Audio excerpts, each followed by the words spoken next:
Hernandez. Excited to be here tonight with the SC4 Turning Point USA chapter. Want to commend Alec and Alex there. Guys, raise your hands for getting this going, as I think we know how important this is on our college campuses, and I know you guys are pretty new, so hopefully this can help keep things rolling and growing here on campus, and super excited about it.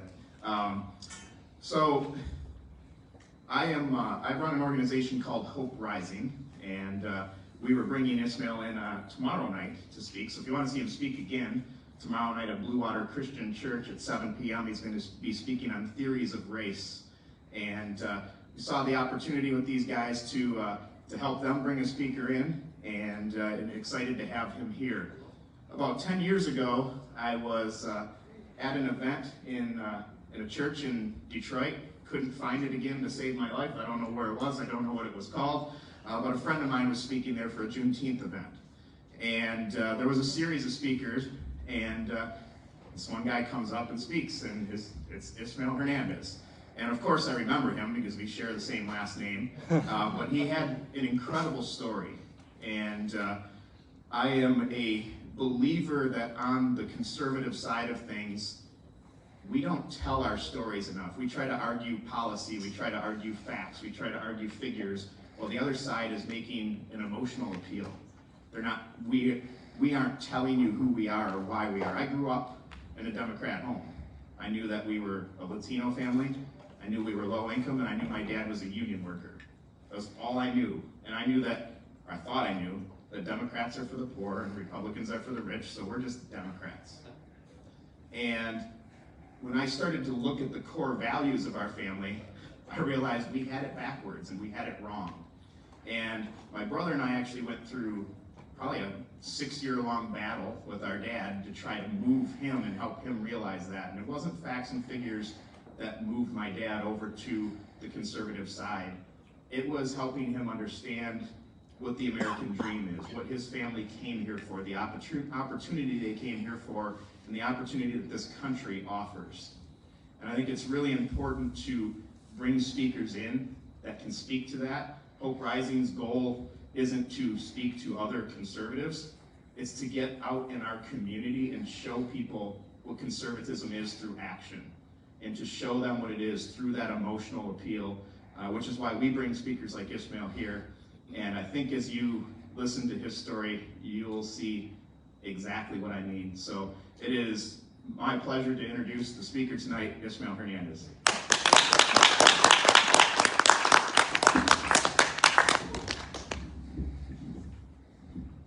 You really have a great leader with Shane Hernandez here in Port Huron. I want to tell you a little bit about my life as a context to tell you about what I think about poverty in America, race in America, and how to fix the problems of this country, or at least to begin to fix those problems. I was born in the 1960s in Puerto Rico, and I was born into a communist household. My father was one of the founders of the Communist Party of Puerto Rico. He was there in January 11 of 1959 when they started the movement for independence, which eventually became the Socialist Party of Puerto Rico. A party heavily aligned with the Cuban Revolution and with the thought of the great Italian Marxist Antonio Gramsci, the one who invented the concept of cultural Marxism. So that was basically my life, seeing my father go all the time to Cuba, selling propaganda, hosting events for the party in the neighborhoods, and listening to my father's daily harangues against Yankee imperialism and capitalism. That was very funny to us, but not that funny to the neighbors. Always listening to him telling me that America was the enemy of the human race, and every decent, good person will fight to destroy this country. And I believe him. He was my dad, you know. Why shouldn't I not believe him? So we were really an authentic Marxist-Leninist household. I say that I am a red diaper baby. I was born into Marxism. Our whole household was an authentic communist household, not like one of these American revolutionaries, you know, those cafe latte sipping, iPhone texting revolutionaries. who go to the rally in the morning and go shopping at the Gap in the afternoon. I always say that the best place in the world to be a communist is here in America, where you can think like a communist. You just don't have to live like one. The problem is living like one. So we were living in that kind of environment. Again, my father's constant indoctrination, reading Cuban revolutionary propaganda, and seeing my father tell my mother often that I will give the lives of these 4 children we have at home for revolution. And I remember my mother crying every time she would say these hurtful things, and we would come and console her all the time. But deep inside of me, I wanted what my father was offering. It was this intoxicating idea that we have this radical capacity of changing the world. That we have that the human person has that capacity. We just have to energize ourselves, and the activism of our proletarian efforts will bring about heaven on earth one day. And eventually I discovered that that was a lie, but that is intoxicating. You have this kind of powerful endeavor. We were like 0.003% of the population in Puerto Rico. We're like 2,000 people, but we saw ourselves as the vanguard of the workers, and one day will bring about, again, heaven on earth. And I also remember my father one night telling me, my mother one night crying again in the middle of the night. And I saw her run out of the home to speak with 2 men who were always in front of our home. And they were agitated, and she was crying. And I can still feel how I felt at that moment. The fear I had in me, not knowing that if mom was going to come back to home or not. I probably was 6 years old. Many years later, I found out that they were FBI agents, always checking on my father. And I hated them. I hated them with a passion. I hated them because I blamed them for the Puerto Rican poverty of the 1960s. Puerto Rico was a society in transition from an agricultural backward economy into a more industrialized economy with all the turmoil that entails. But I blame America for the poverty that I experienced. And I also blame America for the bad marriage between mom and dad, because, she was in love with him and he was in love with revolution. That was his life. To tell you the truth, the only time I remember any kind of tenderness between mom and dad is when, in 1968, the Russians defeated the Americans in the basketball Olympics. And I can remember mom and dad dancing in the living room, happy that the Russians have defeated the imperialists. And so even the tenderness and intimacy of the household in my life was connected to socialism, to Marxism. So I eventually joined the party with him, and I became as radical as he was. I began to make of socialism my life. I brought with me today my father's FBI file containing 40 years of communist activity, 2 court cases for revolution, for terrorism, and a life dedicated to the cause of Marxism. I probably have my own file somewhere I never wanted to find out. But let me read to you something that he wrote to the governor of Puerto Rico in the 1960s. He said the following: "Our struggle is the fountain from which will come the destruction of the capitalist institution.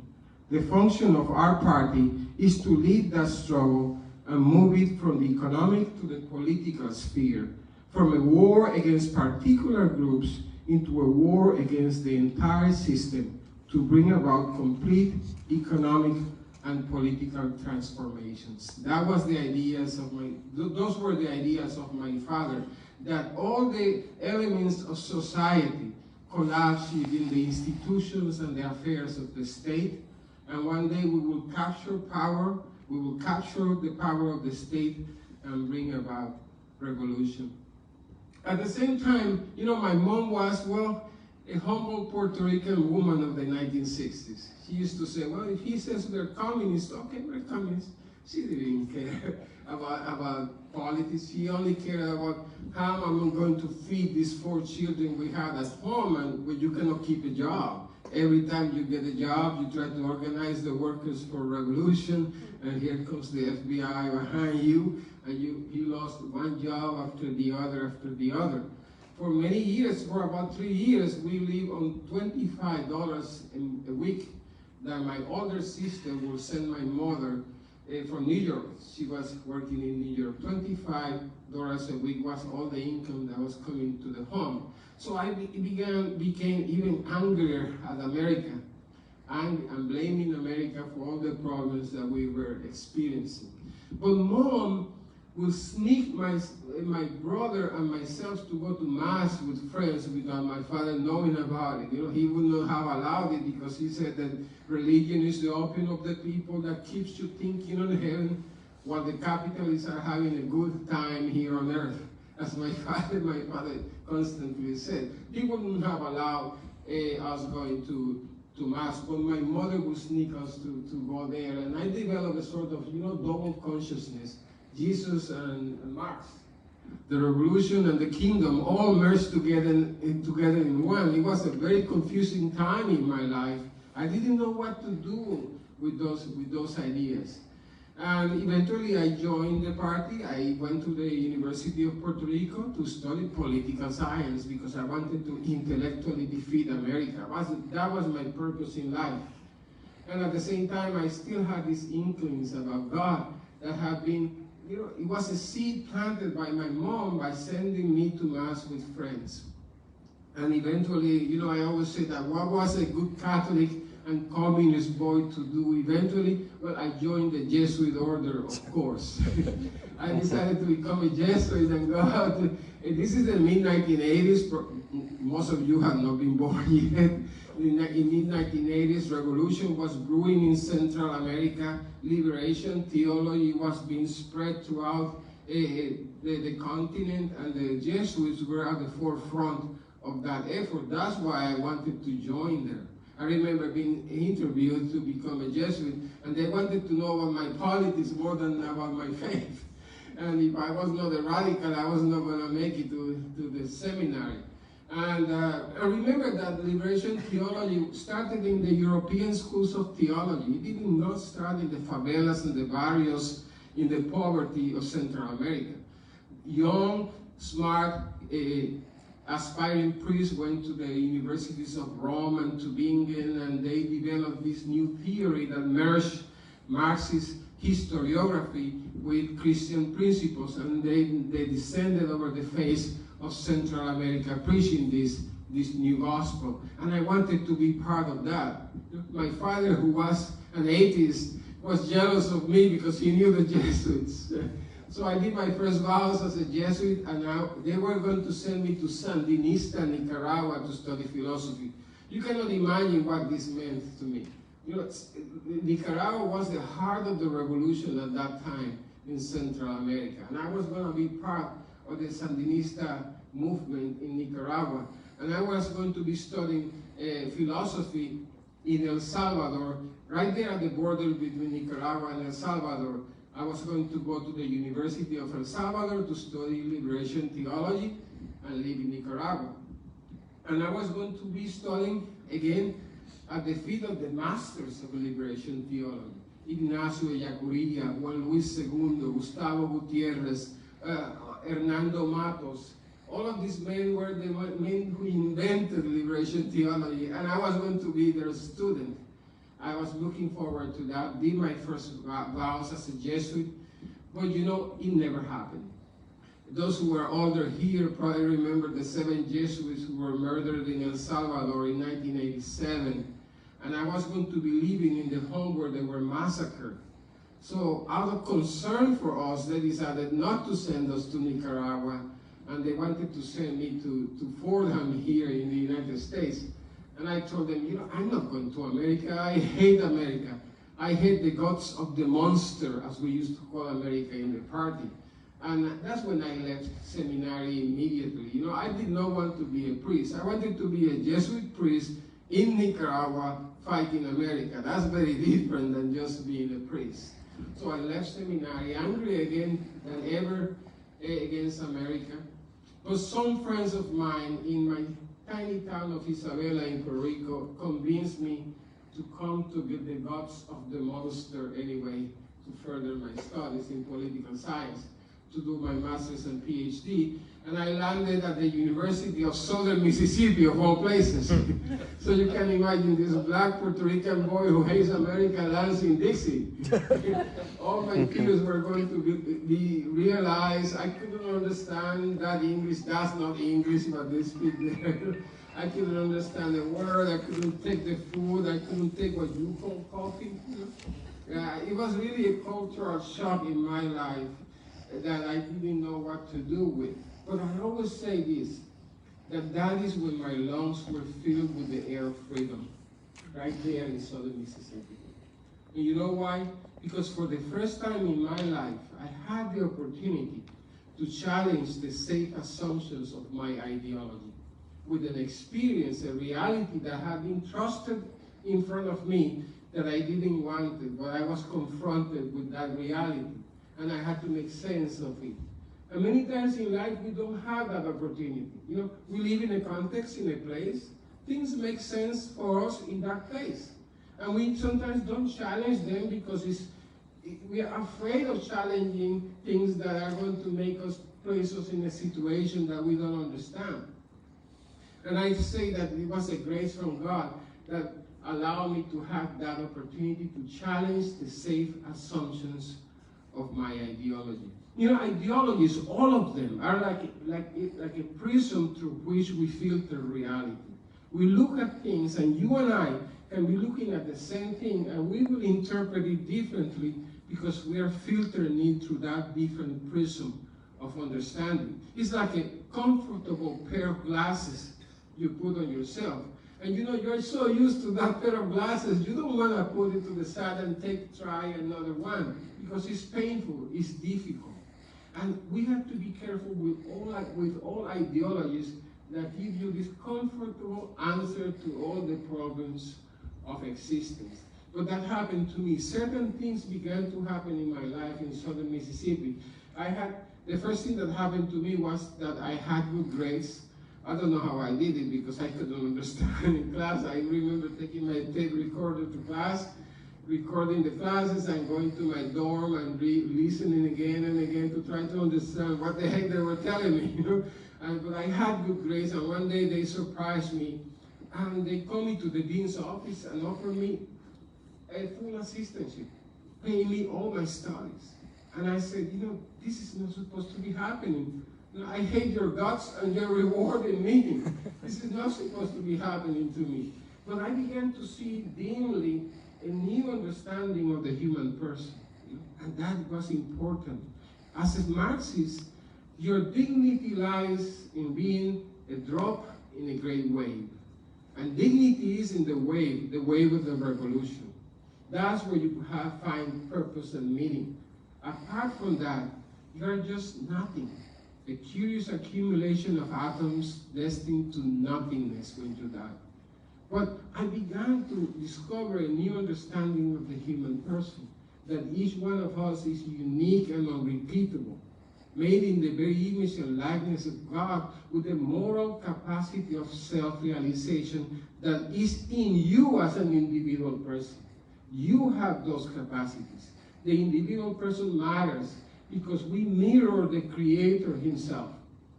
We have these capacities of reason, first of all. Think about it. We have these iPhones, we cannot even live without those iPhones today. It started in the mind of a teenager experimenting at home. And now it's in our hands, and it has changed our lives. Because we have this radical capacity of reasoning, of discovering, of creating entire universes in our minds and bringing them to fruition. And in that sense, we mirror the Creator himself, who is the Logos, his reason itself. So we reason because we participate in the fullness that is in him. And we also have this tremendous capacity of volition, meaning of making choices for ourselves. that we can move ourselves in this direction and in the contrary direction by our own volition, by our own choice. And we can place our hands in the dirt of the earth, and we can recreate our environment and create value for others. We call that production, and production brings profit. And profit is nothing but the recognition that we are creating value for other people, so value comes our way. And that is built in the very image and likeness of every one of us. It is embedded in you as a person. It's not part of the group. You cannot transfer your dignity to the group. So I began to see that connection between reward and accomplishment. And the dignity of each one of us lies in that, in knowing the truth and doing what is good. And it's in each one of us. And it was a very difficult and painful exercise in my life because I was losing my father. As I was losing faith in the revolution, the last 5 years of his life, he would not speak to me because I was no one for him anymore. I had betrayed him, I had betrayed his identity, our family, and he would not speak to me. I was a no one. And that was a very difficult exercise in my life. But also something happened to me while I was in Mississippi. I began to see that this thing that you Americans call poverty is a joke. I said, give me some of that poverty, please. You compare with the Puerto Rican poverty of the 1960s, even Mississippi was looking mighty nice. In other words, sometimes we don't understand how to help people because we don't know what poverty is. We live in the most prosperous society in the history of humanity. And sometimes we don't realize that all of us there are the 1%. All of us are the privileged ones. And we have this privilege of living in society where we can actualize our potentialities and create value for others and values for ourselves. And as I'm entering in America, surrendering these ideas and losing my father. In fact, he died about 14 years ago, and before he died, he called me at the very end of his life, and he told me, Ismael, we haven't spoken for a long time. I don't understand what you have embraced. I don't accept it. But you know what? Don't be a fence-sitter. He told me, if that's what you say you believe, you better fight for it. And the problem in America is that we talk a lot about faith and freedom, but they become simply buzzwords for the political season. They don't become real realities embedded in our existence. They don't become part of who we are. We don't fight for what we say we believe. And we need that revolutionary zeal because, you know, this shows that he fought for what he believed, and we had to do the same. We had to fight for freedom, fight for faith. And that's why I dedicated the Freedom and Virtue Institute that fights against the ideas of socialism to my socialist father, who taught me that it's worth to fight for what you believe in life. And that I encourage you to fight for these ideas of freedom that we are losing. We are losing because of our inaction. I don't blame the left. I blame ourselves. We have surrendered our responsibility towards each other.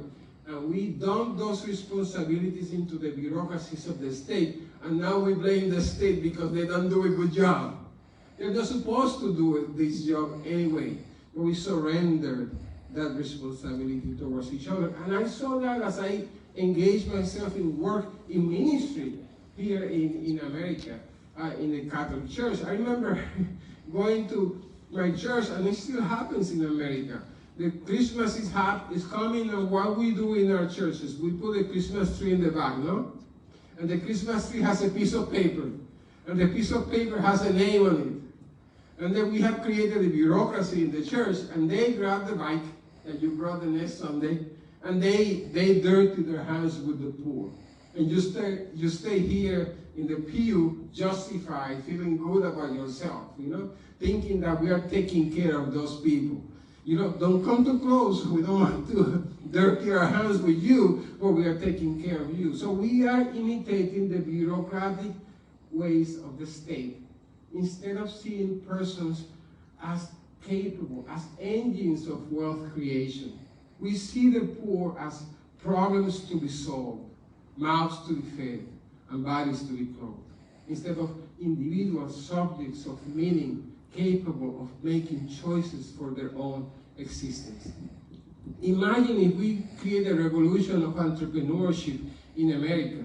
That will revolutionize the entire nation, and we will discover that we don't need the state to make this happen. That the state is the one that is an impediment to our progress.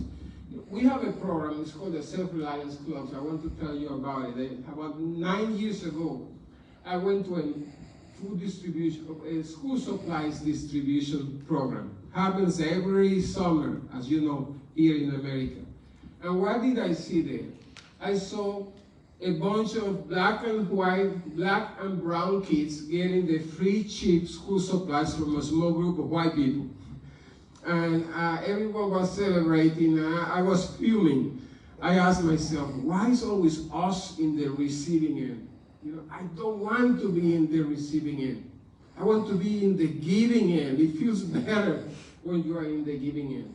But I realized that, you know, what we need to do is to teach these kids to become productive. Because when you create is when you can give. But these kids were learning that the normal way of meeting their needs is that you stand in line and those strangers give you the good stuff. This is the normal way of meeting your needs. And we are doing this to them. Don't blame the poor for their poverty and for responding for the incentives we have created. We have to blame ourselves because we don't propose a better way. So we are very good at fighting the left, but we are not very good at creating alternatives to challenge the left in practical ways. We are very good at winning arguments, but sometimes it's like winning an argument with your wife. You know what happens? You sleep on the couch. So it's not good to win the argument if we are losing the war. And the war is on the streets. With compassion, with love, and showing people that freedom works in meeting human needs. So when I went to that school supplies distribution program, it dawned on me what we need to do is make them productive. So we started what we call the self-reliance clubs. We go to public and private schools. The kids join the club. We don't introduce even new activities into the schools. We use existing activities that have entrepreneurial potential. Again, we look through the different prism because freedom is in front of us.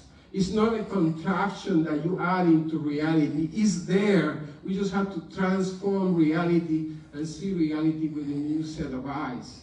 So the kids join the club, they become entrepreneurs, we put together young entrepreneurs fairs, they sell products that they create. We even have a school that now has a farm that produces 9,000 pounds of produce. 9,000 pounds of produce, and they are now selling the produce back to the school cafeteria and making money out of the state instead of getting money from the state. And what happens is at the end of the year, they have earned enough money, and we have a field trip to a bank where we hand them their earnings for the year. They open their own bank account, and now they can buy their own school supplies. You see, there's a difference here. One is they stand in line and strangers meet your needs. Here, you become the protagonist of your own stories of success, instead of remaining scenery in the drama of our good intentions. And that's what we have done with the poor. We have instrumentalized their poverty for our satisfaction because it makes us feel good about it. We are imitating the bureaucratic ideas and the philosophy of the state, and at the same time we are blaming the state because they are too statist. And we have our little statist organizations created by us. And that's not the way to do it. Let me give you the example of the black community in America, because we are having a problem of race in America. And that's why I don't support organizations like Black Lives Matter that simply create a wedge in the relationships that we have in America. We have a program, we call it commonality training. Instead of diversity training, we need to find out what is common between us, not what is different among us. Because what is different between you and me makes us what? Stay away from each other. You're too much work. I'm afraid of you. Maybe I say the wrong thing and then I become the resident racist, or I get in trouble. So what happens is that we have created this wedge because we no longer recognize what is in common between us. When you build a house, you first build the foundation, no? And the foundation covers the entire house. And then you start building the diverse rooms in the building. But if you don't have the right foundation, what happens with the rooms? They crumble. And that is what's happening in America. Do you know that after diversity training in America, the effects of diversity training are 2 days after training? And there are more lawsuits for discrimination after diversity training than before diversity training. Why? Because we are placing things in the minds of people and they start looking, what do I need to find out to sue this company? We're giving people ideas on what to find. Why is that? Because we have no encounter between people. So in our commonality training, we find two commonalities: the universal commonality of human dignity, that is in every human person, and the second is the universal brokenness of the human existence. We are all broken and we are all dignified at the same time. And then we start a dialogue between people who want to understand each other, get to know each other. And the more we talk, we learn to appreciate each other as individuals. And even friendships can be built out of that exercise. And now you don't sue your friend. And when your friend, someone calls your friend a name, you fight for your friend, not because he's black or white, but because he is your friend. You see how we have this twisted? We think that diversity is about giving me information about culture. You know, I can have a PhD in Guatemalan culture and hate the guts of Guatemalans. Information is not going to make me appreciate you. An encounter of free individuals. That is what we need to do. And we are growing with that program. The same with the Self-Reliance Club. We are now in Uganda, Kenya. We are going to be in Cuba, believe it or not, very soon. Teaching entrepreneurship in Cuba. we are looking forward to that. We are in Milwaukee. We are in South Florida. We're going to be soon in New York.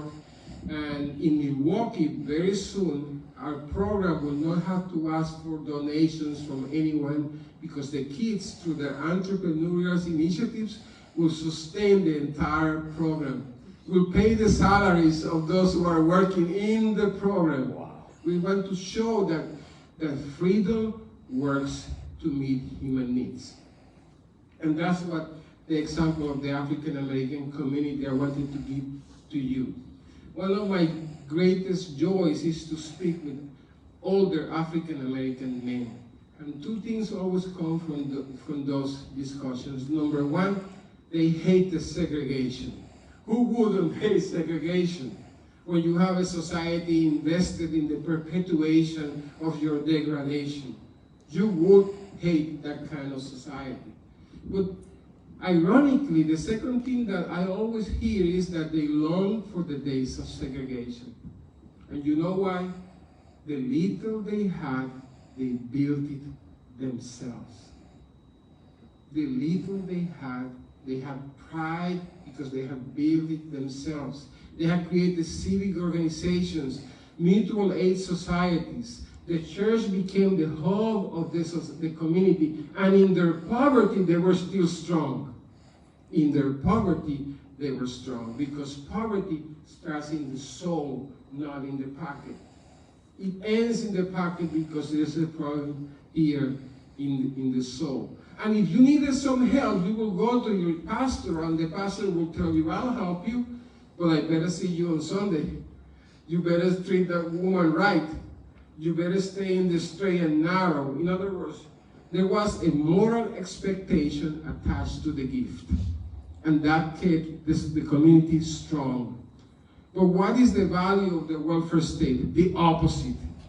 Two persons with the same need but with different lifestyles are given the same thing.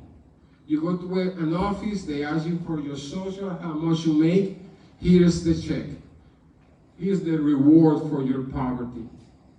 And in that system of degradation, we confuse it with compassion. You know what compassion is? To suffer with the poor. That is what it means. It doesn't mean to alleviate the suffering of the poor. It's to be willing to suffer with the poor. Are we willing to suffer with the poor? Many times we are not willing. We just want to give them a little bit of stuff and get out of my way. This is what we have done in America. I'm walking down the road with the sandwich in my hands, and I look to the side of the road and I see a poor and hungry person, and move to real compassion. I deprive myself voluntarily of what belongs to me, my sandwich, and I give it to the stranger. Immediately you have a community of persons built. Two strangers are now brothers. This guy didn't have to give me his sandwich. It was his and now it's mine. Maybe I'll change my life and I do the same for someone else. Gratitude comes from the one who receives. And the one who gives says, you know, I'll do it again because it's my stuff and I do it voluntarily and it feels good in that order. From the mind to the heart to the muscle. From an intelligent assessment of the real needs of people to a desire to help them into action. But what we do in America, we go from the heart to the muscle. We feel sorry for people and we give them stuff. That's what we do. And we give them more stuff and more stuff and more stuff. And under the weight of the free stuff we dump at the poor lies their dignity, waiting to be awakened. And that's what we confuse with compassion. But the person who gave the sandwich will do it again. Well, this is what we have done in America. I'm walking down the street with my sandwich, minding my business. I see the poor person on the side of the road. And before I can do anything, here comes running the government commissar. He snatches the sandwich from my hands and he gives it to the poor person. This is a totally different situation here. I am no longer happy to give to the poor. I am resented that my property was confiscated by someone else and they are the ones taking care of the poor. What will I do the next time I see the commissar? I hide my sandwich, no? Isn't that what we do every April 15? I don't see any liberal telling their CPAs, you know, find out how can I pay more taxes because those poor people need to be fed. You know, we all hide the sandwich. The progressives hide their sandwich also because we have created these bureaucracies of compassion that cannot do but feed on poverty. Feed on poverty. Let me ask you this. If you have a food distribution program, if your budget is going to grow, what do you need? More hungry people or less hungry people? More hungry people. More hungry people. We are invested in the problem, because the problem is the one that keeps the ball rolling, you know, keeps the organization getting funding. We are and it's the way that we have structured the system. When the systems you create reflect the nature of the human person, people prosper. And that's why capitalism helps in prosperity, because it reflects the nature of the human person as productive. It has its rough edges. It has its problems. But it revels in our imperfectibility. It revels in it. And it uses it to channel it towards production. And that is the nature of the human person. If the system you create reflect that nature as having reason and volition, people will prosper. And in the black community, that's what we saw. But what happened then? Suddenly the government in the 1960s changed its minds about how to treat the poor. And what we created, well, we understood this. The poor are so poor that they cannot engage in activities to uplift themselves from their poverty. So a good and compassionate society must intervene into their lives to meet every hole of need that they have. So once their basic needs are met, then they will engage in second-order activities to lift themselves up from their poverty. That was the mentality of the 1960s Great Society. The problem with that understanding is that it misunderstands the human person. It inclines towards us, not towards risking, but towards what? Safety. And the safety net becomes a hammock where people go to sleep. If you meet all my needs, I am creating risk aversion. There's nothing for me to do. I am a passive recipient of your magnanimity, and now I am afraid of losing those benefits. You know? So I stay where I am because risking getting better in life is risking losing my benefits. And that is perpetuating poverty, not uplifting people. I don't believe in the welfare state. However, we have it. But if we're going to have it, we could do it differently. You know what happens in the welfare state in America today? There are 5 top programs of helping the poor in America. And once you enter into the program, normally you enter into one of them. But what is their aspiration then? To qualify for the other 4, because there's more benefit there. But to qualify for the other 4, you have to be what? Stronger or weaker? Weaker. You have to be weaker and weaker and weaker, because then you qualify for more and more and more. So we are incentivizing weakness and perpetuating people in those systems, and then we blame the poor. When in reality, we are doing that to them. Never blame the poor for their poverty. Most poor people, even people on welfare, they want to work because it's embedded in their dignity, it's embedded in their being, in their nature. But we have created systems that perpetuate them in those systems of degradation. Why don't we change the welfare system this way? You enter into the program, and we are going to reward you for your successes. If you get a part-time job, we're going to give you a little bit of more money as a reward for that success. If you go into a community college, we're going to give you a little bit of money.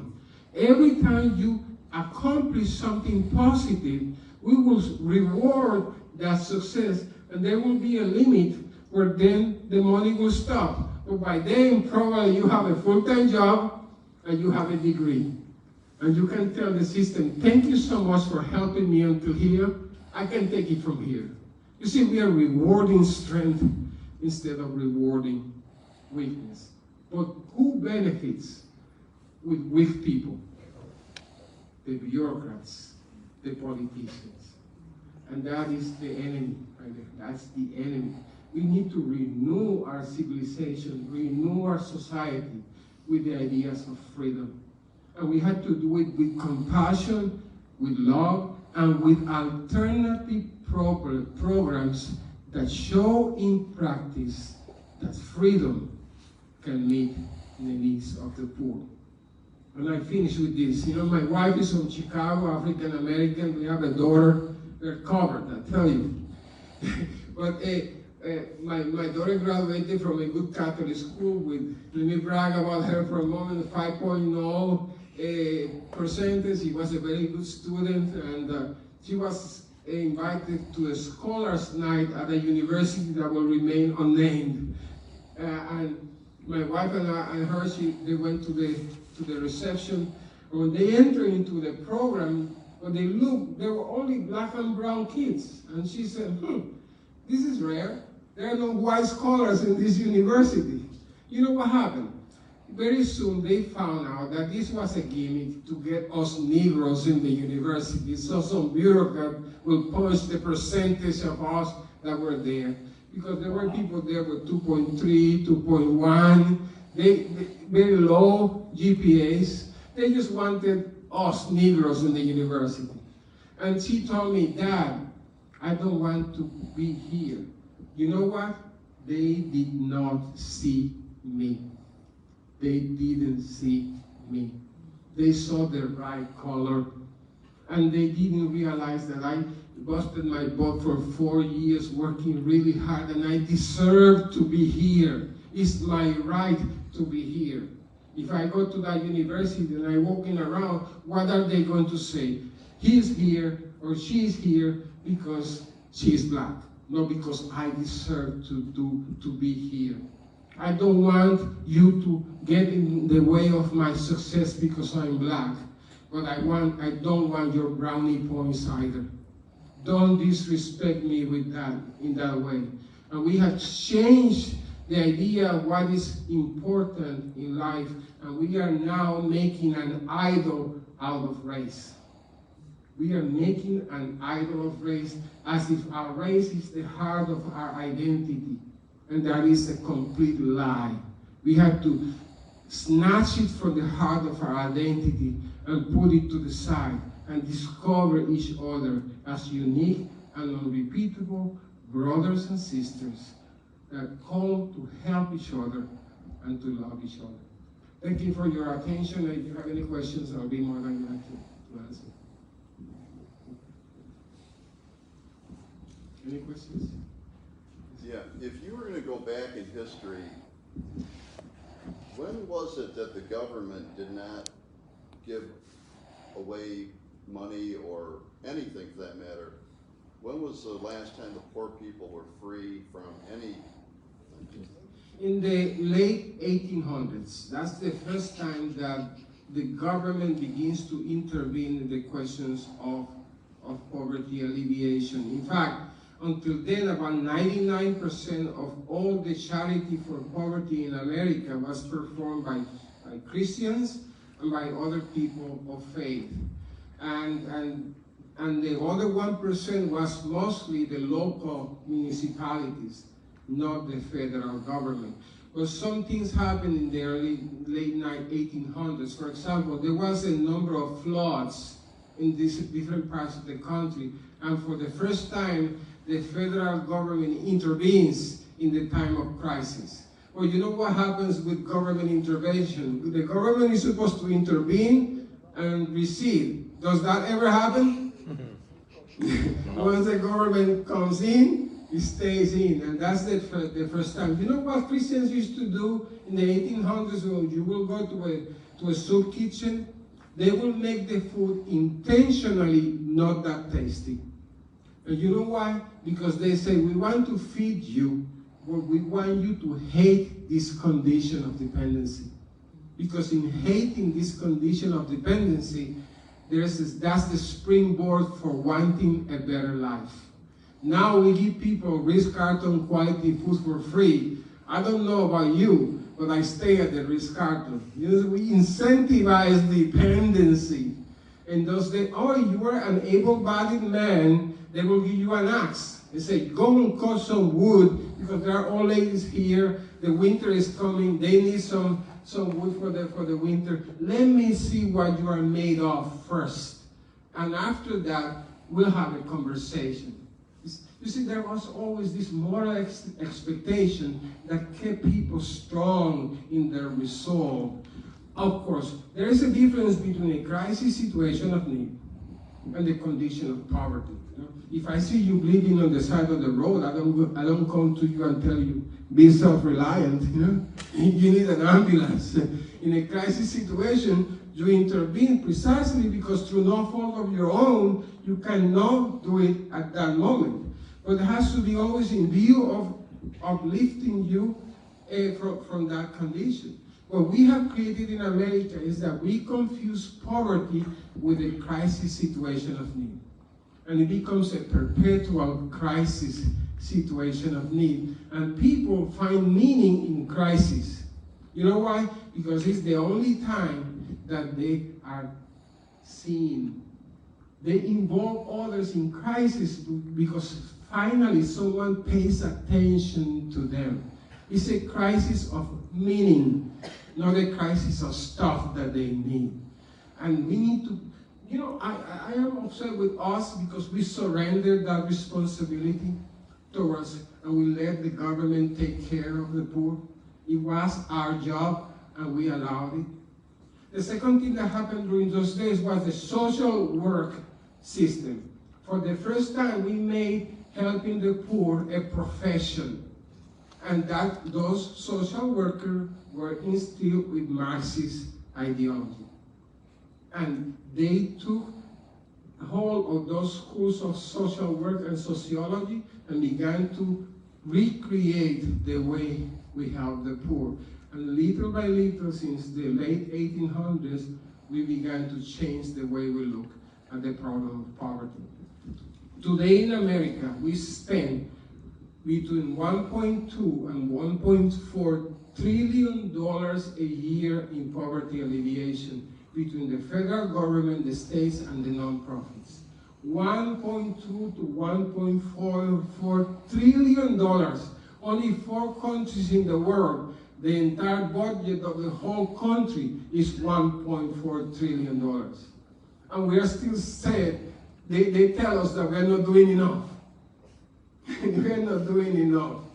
It's because we have created these self-perpetuating bureaucracies of compassion. And what is bureaucracy? Bureaucracy is the normal human response to complexity.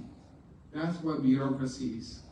When things are too complicated, we try to simplify them.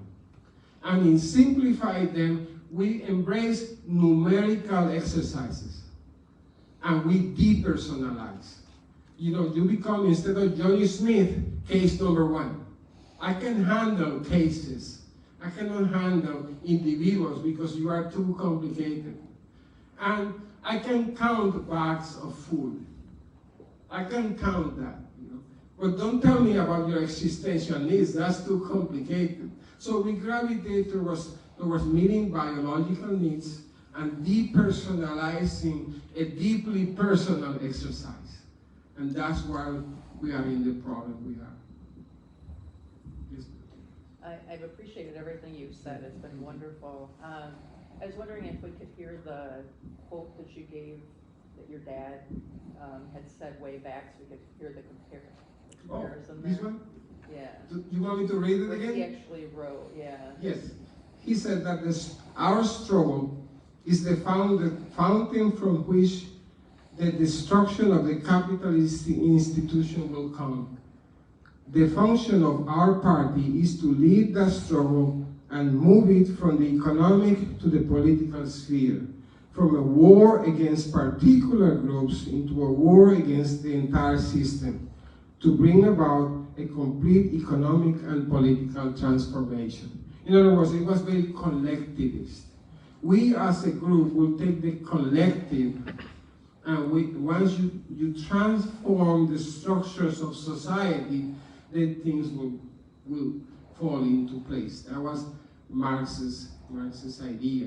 Now we have entered in America into a neo-Marxist understanding that is even more radical than Marx used to think. Marx thought that the element that changed society was social class. That's it. Social class is at the heart of the understanding of society. And everything collapses into the idea of the workers against the capitalists, one group against the other. And the neo-Marxists now are telling us that it's not just social class, it's gender, it's race. There are many what they call axes of oppression. And individuals are no longer seen as individuals unique and unrepeatable, but members of groups. And the group is what is important. And within that group, you become either a victim or a victimizer, an oppressed or an oppressor, no longer an individual. That's why they say white people are all racist, not because they have racist inclinations, but because they are members of that group which is racist. And they then benefit, even unwittingly, from that system of oppression. Everything is about one group against the other. Our idea is that the human person can transcend the belonging of a group and exercise change in the world by our action. That every person is unique and unrepeatable, and we have that moral capacity of self-realization. That's why entrepreneurship is the great enemy of Marxism. In the Soviet Union, the entrepreneurs were sent to the Gulag because they were the enemy. They were the enemy that thought that the individual had anything to do with the progress of society, when in reality, the individual was the obstacle for progress. Ishmael, one last question. If you had to explain simply in 2 sentences to someone who is diehard socialist the flaw of that fundamentality, what would you say? How in 2 sentences would you debunk the lie of socialism to an individual who believes it? Well, I will ask them, where has it worked? Good point. Where has it worked? There is no system that has been tried more than socialism. You can go to the pre-Socratic societies before Christ, and there were ideas of socialism.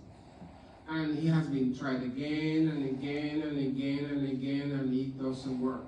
So when it is going to work, if it is the best system, show me where it has ever worked in the world. And invariably, they show you examples of capitalist societies with large welfare states. That's what they show you, the Nordic states in Europe, which are market economies that in the 1970s decided to create great, large social networks. And now it is the social networks, the ones that are destroying their market economies. They were wealthy before they created the welfare state. The welfare state didn't create their wealth. Yes. What exactly would you say to convince someone to try and turn away from, socialism and whatnot? How would you, convince them to go towards something along the lines of, actual progress? Well, that's the thing. We are so good at trying to win the argument. And we are not going to do that. We are not going to be able to do that. The moment, for example, in my community, you say that you're Republican or conservative, that's the end. They are not going to listen to you anymore. For example, we never use the word capitalism when we go to certain communities. We use them here because you guys normally understand what I'm saying. We use the idea of economic freedom. Who is against economic freedom? No one. Everyone can accept the idea of economic freedom. What we need to do is to immerse ourselves in those communities, in the lives of those communities. That's what I did with the Freedom and Virtue Institute. I am a lecturer for the Acton Institute in Grand Rapids, Michigan. It's a think tank on economics. But I will go there and I will always see white people. And the blacks who were there were Africans, who were coming all the way from Africa to learn about economics here. And I said, we write wonderful books. We read those books, we put the book in the shelf, and those ideas die right there in the shelf. But we are not active in the communities with practical alternatives that people can feel and can experience. Economic freedom and liberty is something that you have to experience in your life. And then you are ready to listen to what we have to say. We have this backwards. We go there to those communities and we point the finger at people, this is the way you should be doing it. You are wasting your time. because people are not going to listen to you. So I recommend people to be active in precisely in the communities where you are going to be despised the most. And when you are seeing their in and they are out, eventually they'll listen to you because they see that you are really authentic. I remember this lady telling me, a Republican, oh, you know, Ismael, 5 years ago we went to this event in the black community. We placed a table for the Republican Party and no one came. So you never went back? You see, you have now a story. You have a story from the past. You have to go back again and again and again and again. You have to be willing to take that bullet, you know? And if you're not willing to do that, you're just playing politics. I'm not interested in politics, to tell you the truth. I'm interested in renewing our communities, renewing the culture of our society. Because that is what is most important. Politics is a reflection of what is happening at the base of the culture.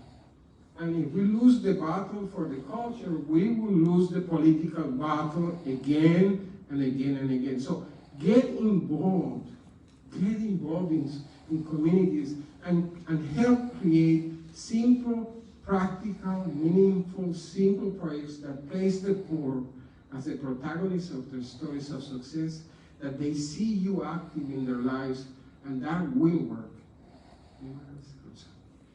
We're kind of going over time. Oh, so sorry. Everyone give him a round of applause, please. Yes, thank you.